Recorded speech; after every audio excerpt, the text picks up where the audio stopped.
Break Fix's History of Motorsports series is brought to you in part by the International Motor Racing Research Center, as well as the Society of Automotive Historians, the Watkins Glen Area Chamber of Commerce, and the Argetsinger family. The Caesars Palace Grand Prix by Randy Cannon. Randall Cannon is a freelance journalist and author. His first book, Stardust International Raceway, explored the convergence of organized crime and influences and motorsports interests in the international capital of legalized gambling, Las Vegas, Nevada. Cannon's current offering, Caesars Palace Grand Prix, drills even more deeply into that nexus while also tracing the threads of history that culminated in the only Formula One events to date in that unique city. Mr. Cannon will present from that research as well as the incremental steps forward from Caesars Palace that will result in the return of Formula One to the destination mecca of gambling in the 2023 Las Vegas Grand Prix. All right, we're starting off with Caesars Palace Grand Prix by Randy Cannon, who's joining us via Zoom from Reno, Nevada. Good morning, attendees. It's my honor to be here for the 6th Michael R. Getzinger Symposium for International Motor Racing History. I'm going to talk to you this morning about my current book, Caesars Palace Grand Prix, as Bob introduced. The subtitle is Las Vegas, Organized Crime and the Pinnacle of Motorsport. I'm going to walk you through my approach to the research, some of the threads of history that culminated in the Caesars Palace Grand Prix, and then we'll connect a few dots forward to the return of Formula One to Las Vegas next year after a 40-year absence for the 2023 Las Vegas Grand Prix.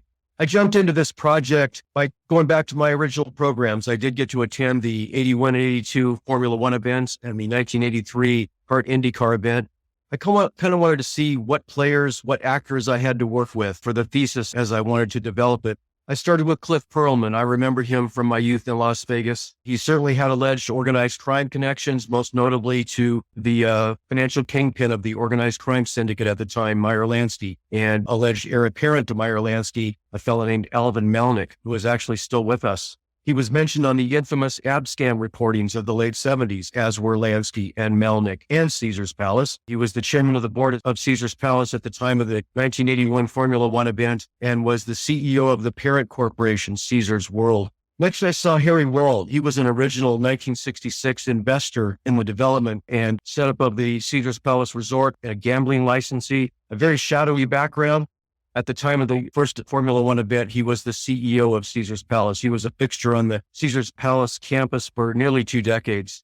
This one caught me off guard. I had no recollection of this from the time period, but Chris Pook is there in the program, the founder of the Long Beach Grand Prix Association and the Long Beach Grand Prix itself.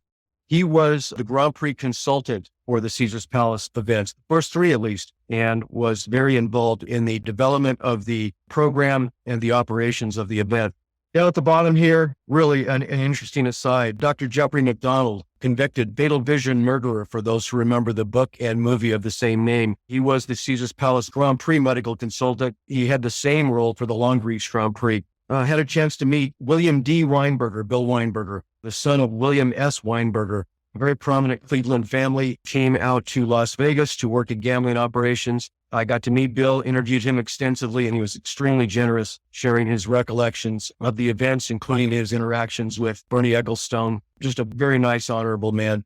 He was the vice president of casino marketing. The Formula One Grand Prix events were organized by Bill and flowed completely from his desk. I kind of focused on Cliff Perlman and Harry Walden. I wanted to see just how visible they were at the Formula One events. And they were very visible, right there on the podium. Cliff Perlman kind of front and center, along with his Meyer Lansky and Alvin Melnick connections. And there's Harry Weld with his shadowy background up there, along with Alan Jones, the winner of the 1981 Caesars Palace Grand Prix. He was the departing Formula One world champion, driving for the Frank Williams team. Alain Prost was second for Renault. Bruno Giacomelli kind of tucked back in there. I enjoyed researching Bruno. He finished 3rd, the only podium of his Formula One career. He was driving for the Alfa Romeo team alongside Mario Andretti in 1981. And Mario, as we will see, kind of forms his own thread of history through as Formula One travels through America and onto the Caesars Palace Grand Prix. From there, I kind of took 3 overlapping circles, Venn diagram approach to the research. I knew I had a Las Vegas story. I did not yet know what the national and international connections of this story would be, but there were many. I knew I was dealing with aspects of organized crime, certainly in the backstory of the development of the Caesars Palace property, but there were many, and they ran all the way through to the running of the events by way of Cliff Perlman and his connections. And ultimately, I knew I had an F1 story, the pinnacle of motorsport. And so at the sweet spot, the overlap of the circles, that's where I developed the story of the Caesars Palace Grand Prix. Both the organized crime thread and the Formula One thread start in the immediate post-World War II period. This photo should be somewhat familiar to this audience, certainly the symposium organizers. The October 1948 American Grand Prix at Watkins Glen. I call it the American Grand Prix because the press called it the American Grand Prix, also known as the Watkins Glen Grand Prix. The history of Formula One blows forward from this day, the history of Formula One in America, and I thank the IMRRC for the use of this image as well as several others throughout the book. On the organized crimes side of the show, the story starts out similarly in the immediate post-World War II period. This is Meyer Lansky. He was roughly number 3 in the strata of the National Organized Crime Syndicate after Charles Lucky Luciano and Don Vito Genovese. His alleged heir apparent was Alvin Melnick, who we will visit a little bit later. Very close alleged connections to Cliff Perlman. It was the foot soldiers of Meyer Lansky and of Don Vito Genovese that developed and financed Caesars Palace. The quote here is instructive. I took it to further my research into gambling operations around the world, including where Bernie Ecclestone plied his gambling pensions at Crockford's in the Mayfair gambling district of London. And indeed, Meyer Lansky had his hands in all of them. I really enjoyed following the path of Formula One through America and the early influencers. Alec Holman was the organizer of the 1959 and 1960 Formula One Grand Prix in America. Here at Sebring, the first 1959, a very young winner, Bruce McLaren, Jack Brabham was the world champion. Moving on to 1960 in Riverside, Alec Ullman was once again the organizer. Jack Brabham in the lead here. A bet was won by Sterling Moss. I started to find organized crime connections in places I did not think I would find them. The then owner of Riverside Raceway, owner and president Roy Jean Lewis, prominent Mercedes dealer in the Southland, he had organized crime connections and got involved in Teamsters financed property development. Fraud in that property development sent him to prison. He also had gambling connections in Nevada, connections that would lead directly to Caesars Palace. Pretty fascinating bit of research for me there. Alec Lohman organized the first 2 Formula One Grand Prix in America. The next 20 were organized and presented by the Watkins Glen Grand Prix Corporation. I really enjoyed this body of research. This is the 1961 event won by Innes Ireland. I believe it was his only win of his Formula One career. Here we see Sterling Moss in the number 7 vehicle, the Lotus Climax, and beyond him, we see Bruce McLaren in the number 2 Cooper Climax. A long time-honored run of Formula One, but the 20-year run of Formula One at Watkins Glen also spelled the transition to Caesars Palace, which is an integral part of the storyline. Watkins Glen historian Bill Green talked to me about the early safety and security director, Charles Kress. That turned into an organized crime thread, if you will. In 1957, there was a very infamous, mafia gathering at Appalachian at the home of Joseph Barbera. And Charles Kress, the safety director for the Watkins Glen Grand Prix Corporation, had investigated Joseph Barbera for murder back in Kress's law enforcement career. And at the time of that 1957 mafia gathering in Appalachian, he became extremely vocal about the rise of mafia in the eastern states, very vocal in his concerns to Governor Harriman at the time. Formula One at Watkins Glen came to an end in 1980. Here's Mario Andretti, his last year with the Lotus team. Just beyond him is the eccentric and somewhat criminal himself, David Thiem, the Essex sponsor of the Lotus team, cheering Mario Andretti on. And beyond him, you can see Colin Chapman. Again, Mario Andretti kind of forms his own thread throughout the story, and I'll talk about him a little bit later.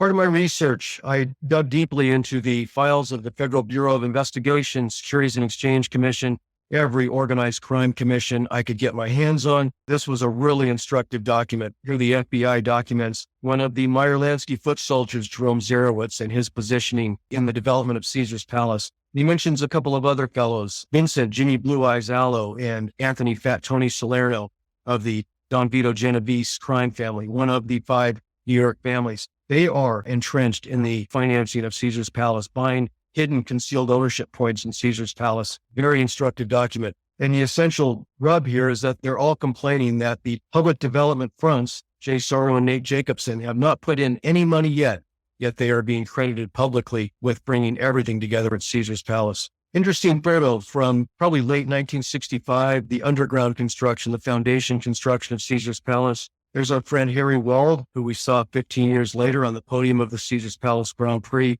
Harry is joined by Nate Jacobson and Jay Sarno. Jacobson and Sarno had a vast series of organized crime connections and were both very prolific borrowers from the Teamsters Central States Pension Fund.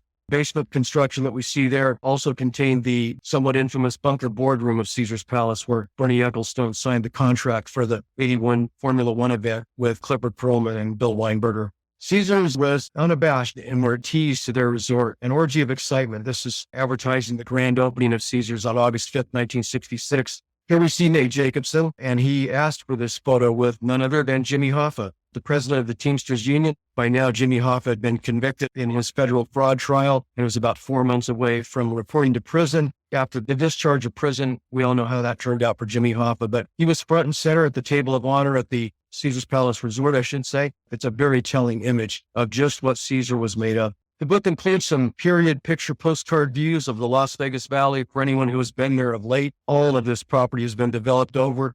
The dunes that we see here, demolished in the 1990s to make way for Steve Wynn's Bellagio. Bellagio stands there now. That'll be one of the fixture resorts at the 2023 Las Vegas Grand Prix. They're one of the promotional partners. Just beyond that dune sign is where Caesars Palace was developed. The Caesars Palace Grand Prix consultant, he had a 4-year deal. He was terminated prior to the '84 kart IndyCar event at Caesars. The quote at the bottom was telling. It was from his early run at Long Beach when he was still promoting Formula One there. As he rubbed the opinion makers in Long Beach, somewhere between dynamic and brilliant, conman and thief. That's kind of what he left town with as the Long Beach Grand Prix Association transitioned to Jim McKaylee, a very controversial individual. I was able to touch base with Chris about some aspects of the book. Very interesting thread there. I want to mention that as Chris Pook, in the very week that Chris Pook was seeking approval from the Long Beach City Council for the Grand Prix concept, Caesars Palace influencers were also in town seeking leases aboard the retail properties on the Queen Mary. Both of those overtures in Long Beach invited the attention of the Department of Justice Organized Crime Task Force, both the Grand Prix and the Caesars Palace influencers.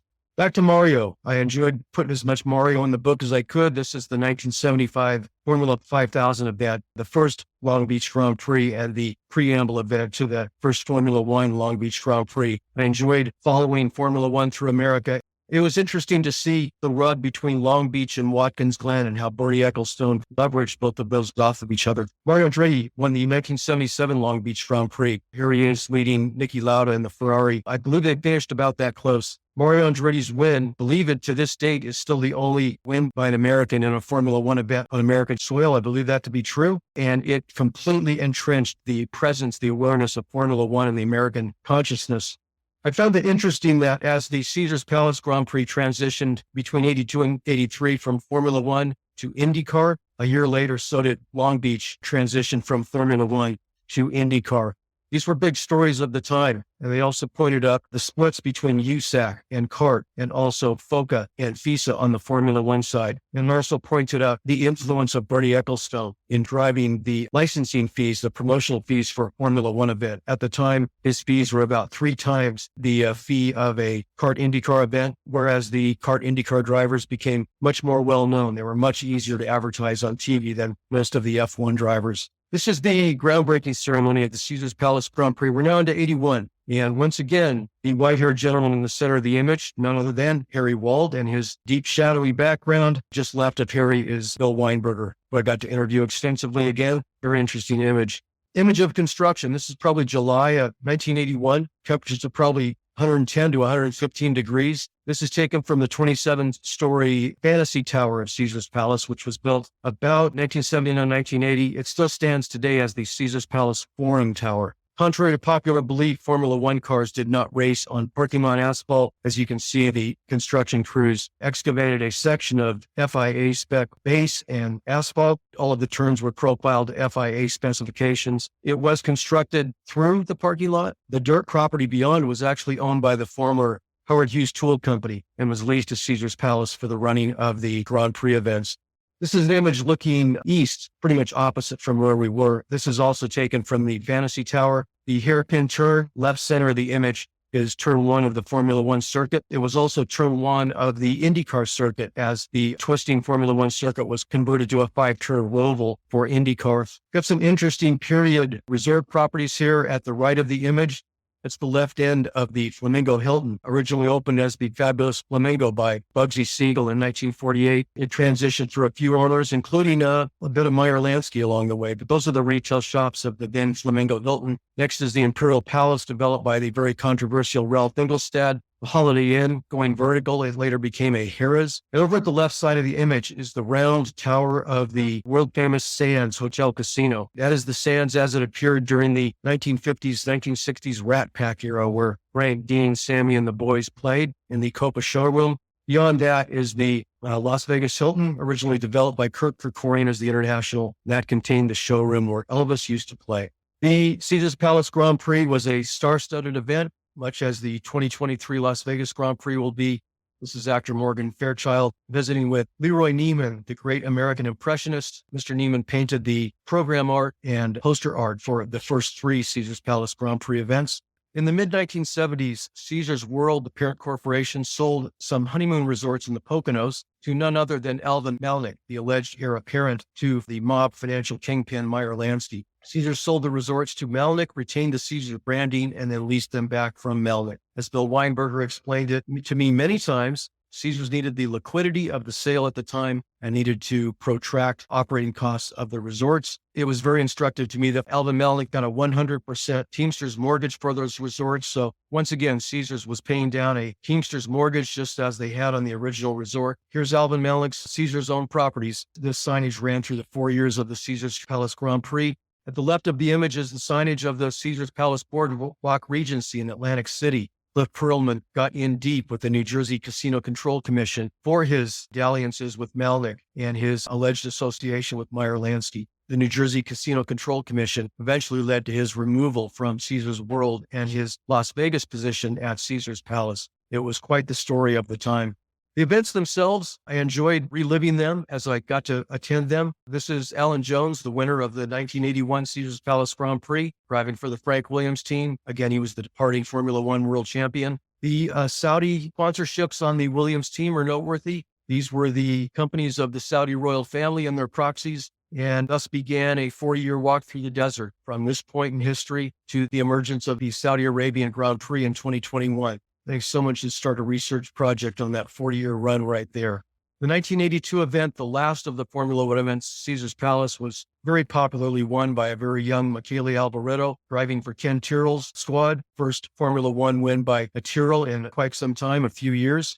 In 83, the Caesars Palace Grand Prix transitioned from Formula One to IndyCar. Mario Andretti was DNF'd at the Formula One events, not a fan of that twisting circuit. I believe he said the turbo Ferrari he drove in 82 was pushing 1,000 horsepower. He suffered a driveline failure in almost the same spot in both those events. But in 83, Mario won the kart IndyCar event. He was a big fan of the IndyCar roval at Caesars Palace, as one might imagine.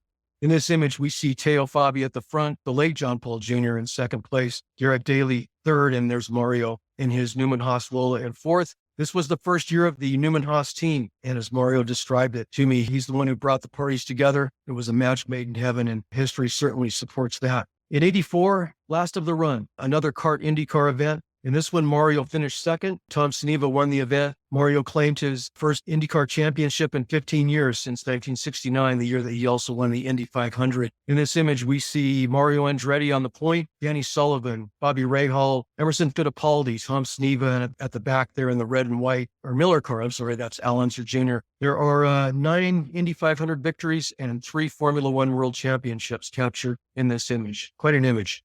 And that was the end of the run. I then moved on in the last chapter of the book to ponder the many overtures to bring Formula One back to Las Vegas over the last 40 years. This one appeared in the 1995 Indy 500 program. It pitched a Formula One season finale for 96, racing down the Las Vegas Strip. The host property would have been the MGM Grand. The starting grid is right there in the foreground of the photo on Cobalt Lane. The 2023 Las Vegas Grand Prix will race down the Las Vegas Strip and Cobalt Lane, kind of off to the right of where this is pictured. This event obviously did not happen. In the last chapter, I also identified this fellow, Farad Shafar. This photo is the only one of the photos up to this point that's not in the book. In the early 2010s, he was alleged to have a contract with Bernie Ecclestone to return Formula One to Las Vegas. He did sign a non-disclosure agreement with the Las Vegas Convention and Visitors Authority and their ad agency, and basically locked down Formula One in Las Vegas. It went nowhere. Obviously, no Formula One events happened in that time frame. But it did produce a lawsuit. This lawsuit was somewhat famously filed in March of last year. And the plaintiff was Formula One. Liberty Media of America of the U.S. had acquired Formula One in 2017. They wanted badly to return Formula One to Las Vegas. And they sued Farad Shafar and his P2M Motorsports company to break through their non-disclosure agreements with the Las Vegas Convention and Visitors Authority and their ad agency, and wound up holding harmless the LVCVA. And then LVCVA joined the lawsuit. One of the gems from the lawsuit was this piece of writing. This was in the discovery between Bernie Ecclestone and Farad Shafar, which does everything but sign a contract. Bernie Ecclestone dangles out the prospect of a contract. And as Bill Weinberger explained to me, Bernie did that many, many, many times throughout history. He would let anyone think that they were the would-be promoter of a Formula One event, unless and until it was time to come up with the money. And then he would be gone in a flash. It's a very interesting piece of writing. And here in 2013, Bernie Ecclestone badly wants Formula One to return to Las Vegas, and he definitely wants it to run down the Las Vegas Strip. The lawsuit was settled in July of 2022. An interesting Las Vegas story arose. Las Vegas investigative journalist Jeff German wrote for the largest alien town, broke in July of 2022 that the lawsuit had settled. 1 month later, Jeff German is stabbed to death in front of his home in Las Vegas. The prime suspect is a local politician. Just one of many, many such Las Vegas stories in the lore of Las Vegas. And here's one added to it, and it becomes part of the lead-in to the 2023 Las Vegas Grand Prix. We'll see how it goes. A year before the event, they're throwing around big, huge numbers. Ticket prices are tenfold over the most expensive ticket at the Caesars Palace Grand Prix. It will be interesting to see if the event moves the needle in the casino. The Caesars Palace Grand Prix did not. It's a nice image that was put together by track designer Herman Tilk. The current Caesars Palace campus is in the beyond there. And at the left of the image is the Bellagio. They're both sponsorship partners for the 2023 Las Vegas Grand Prix.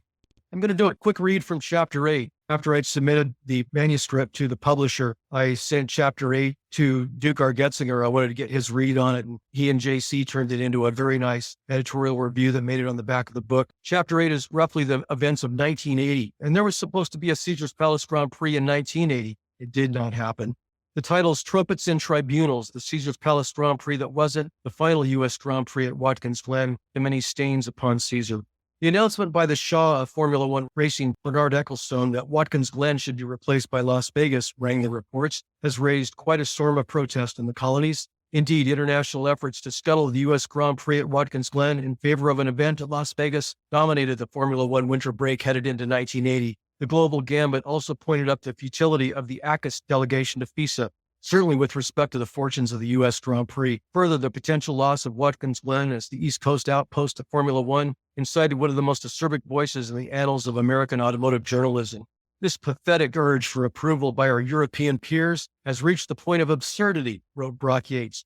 We seem prepared to flagellate ourselves with a lunatic frenzy in order to receive the benediction from a tin horn like Ecclestone. At the same time, Yates, the incendiary editor of Car and Driver, saved some flame for the split state of affairs in homeland open-wheel racing. Yet our so-called ruling authority, the ACUS, continued Yates, stands back in helpless disregard while USAC and CART render out the most prestigious form of domestic motorsport into small bits. An armada of stateside support then rallied the Watkins Glen cause. The gathering impetus also included the considerable influence of Mario Andretti. I'd like to see both Watkins Glen and Las Vegas happen, reckoned the Formula One champion, but not one at the expense of the other. That shouldn't be. Andretti was also tasked to consider a boycott of the emerging Las Vegas event, an exercise the Lotus contracted drivers simply could not entertain. An American delegation of Mario Andretti, Tom Binford of ACUS, and Malcolm Curry of the Watkins Glen Grand Prix Corporation then traveled to Paris on December 13, 1979 for a rare audience with the executive committee of FISA. There, the American emissaries awaited the final decree of the International Motorsport Body on the fate of the U.S. Grand Prix and the bucolic idol of upstate New York. Clifford Perlman, William Magalney, and William D. Weinberg of Caesars Palace also awaited word from Paris on their own Formula One ambitions, while Perlman also awaited his fate with the New Jersey Casino Control Commission. Caesars World then closed the year trading above $18 per share, an 80% increase in 18 months. Investors perhaps trafficking on whispers of aging mob kingpin Meyer Lansky, alleged heir apparent Alvin Melnick, and the Caesars Palace Grand Prix. Thank you very much for the opportunity to present. Bob, I will turn it back over to you. Thank you, Randy. Thank you. Do we have any questions? Am I assuming now that you got a third book on the way? Add to your chapters on the Stardust and now the Caesars Palace and the upcoming race as well? I have a third and a fourth that I'm working on. I'm not surprised. A very good presentation. Appreciate it. Thank you.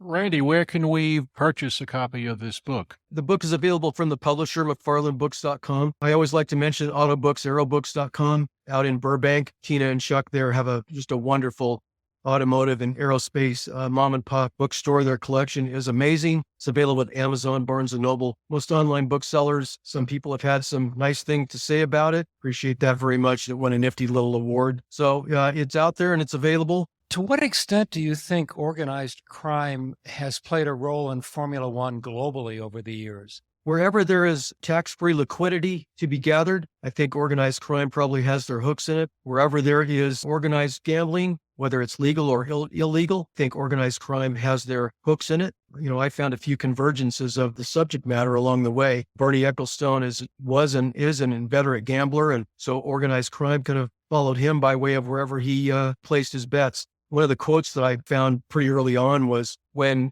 casinos became owned by publicly traded companies, people assumed that organized crime actors just had proxies place their stakes in the casino companies, and they got their skim out from the casino count rooms the same way they always did. Yes, it's digital now. Yes, there's online gambling now. I don't think organized crime has ever left the subject to the extent that Formula One is a sport churning billions of dollars around the globe. I believe that wherever organized crime can find a tap into liquidity, they are prone to do so. Again, I thank you very much for the opportunity to present. I appreciate your time very much. All right. Thank you, Randy. My pleasure. All right.